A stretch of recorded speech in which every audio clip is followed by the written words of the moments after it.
أن عمالة القبائل هي عمالة على كل حال تختلف عن عمالة الجزائر، وأن على كل حال الناس أو المواطنين في هذه الجهة هم على كل حال ناس عنصريين، وهم ناس على كل حال انفصاليين.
Les hommes de l'ex-Wilaya 3 ont repris le maquis.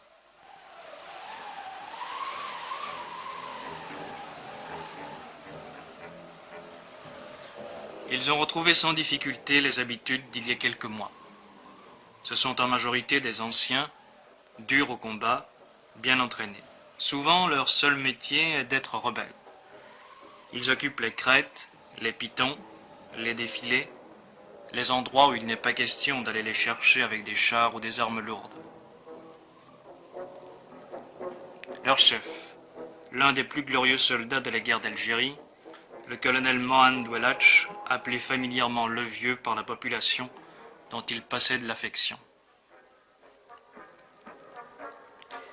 Si Mohan Dwelach est le stratège de la guérilla, le théoricien de la rébellion du Front des forces socialistes, c'est Hossein Aït-Ahmed, un des chefs historiques de la révolution algérienne, compagnon de captivité de Ben Bella, Aït-Ahmed qui annonça il y a moins de 2 semaines la guerre totale.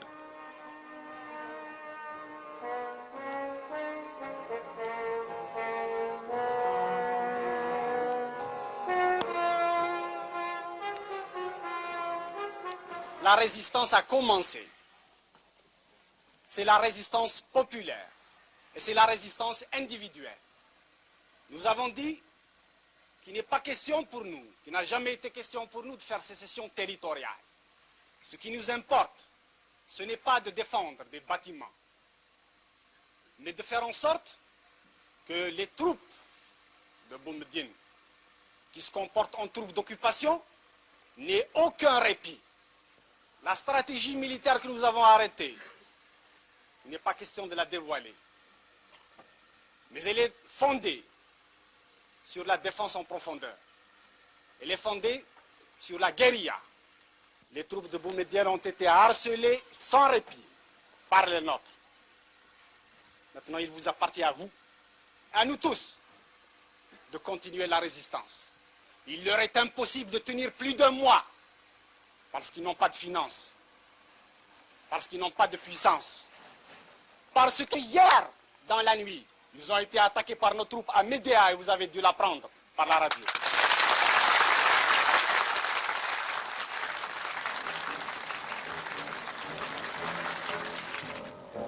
Les rebelles sont bien armés.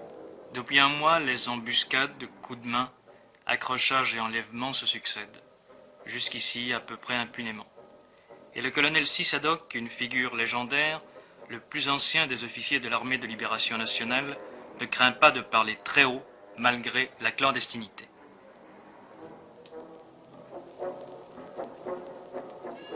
Et l'armée du colonel Boumediene? Et l'armée du colonel Boumediene? Le colonel Boumediene, ce que je peux dire de lui, c'est un petit intellectuel venant de la mosquée du Caire. Il a fait sa révolution au Maroc et à Tunis. Il rentre avec le canon, les canons, les divisions que le peuple qui a lutté ici a gagné pour casser avec les mêmes canons le reste de la population qui a libéré le pays. Je le jure devant Dieu et ses hommes que nous déposerons ces armes et cette tenue de combat que par l'installation des principes démocratiques et justes. Au cas.